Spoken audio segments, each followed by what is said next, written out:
Iran, যুক্তরাষ্ট্র, ইসরায়েলের যুদ্ধের শুরু থেকেই স্বজাতিকে সমর্থন না দেওয়ার কলঙ্ক বয়ে বেড়াচ্ছে সৌদি আরব।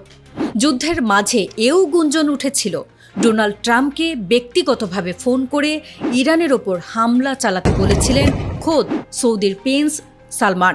তবে এবার ইরানের ওপর চলমান আগ্রাসনে সৌদি আরবের অবস্থানে ঘুরেছে নাটকীয় মোড়। সম্প্রতি একটি নির্ভরযোগ্য সৌদি সূত্র নিশ্চিত করেছে যে ইরানে কোনো আক্রমণাত্মক সামরিক অভিযানের জন্য আকাশসীমা ব্যবহার করতে দেবে না রিয়াদ। আঞ্চলিক উত্তেজনা নিয়ন্ত্রণে রাখা এবং বৃহত্তর সংঘাত এড়াতে রিয়াদের চলমান প্রচেষ্টার অংশ হিসেবেই এই অবস্থান নেওয়া হয়েছে। ISN এর এক প্রতিবেদন অনুযায়ী ওই সৌদি সূত্র দ্য ওয়াল স্ট্রিট জার্নালে প্রকাশিত একটি খবরকে অস্বীকার করেছে, যেখানে দাবি করা হয়েছিল সৌদি আরব ও কুয়েতের আকাশসীমা মার্কিন যুদ্ধবিমানের জন্য খুলে দেওয়া হয়েছে।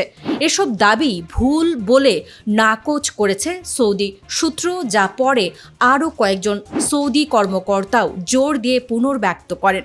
সৌদি সূত্রের আরও দাবি, অজ্ঞাত কারণে কিছু পক্ষ সৌদি আরবের অবস্থানকে বিকৃতভাবে উপস্থাপন করার চেষ্টা করছে।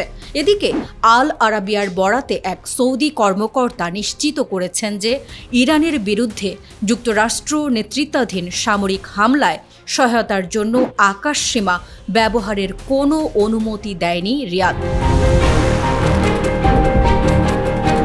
সূত্রটি আরও জানায়, পাকিস্তানের নেতৃত্বাধীন তেহরান ও ওয়াশিংটনের মধ্যকার যুদ্ধ ও ক্রমবর্ধমান উত্তেজনার অবসান ঘটানোর প্রচেষ্টাকে সমর্থন করছে রিয়াদ।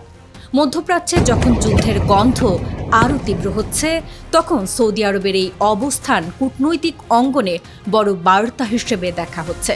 বিশ্লেষকদের মতে রিয়াদ স্পষ্ট করে দিতে চাইছে এই সংঘাতে তারা সরাসরি জড়াতে চায় না। এখন প্রশ্ন উঠছে, সৌদি আরব ইরানের মিত্র নাকি গোপন শত্রু? স্বজাতির পক্ষে অবস্থান নাকি আমেরিকার সঙ্গে হাত মিলিয়ে গা বাঁচানোর চেষ্টা? সৌদির আসল উদ্দেশ্যটা কি?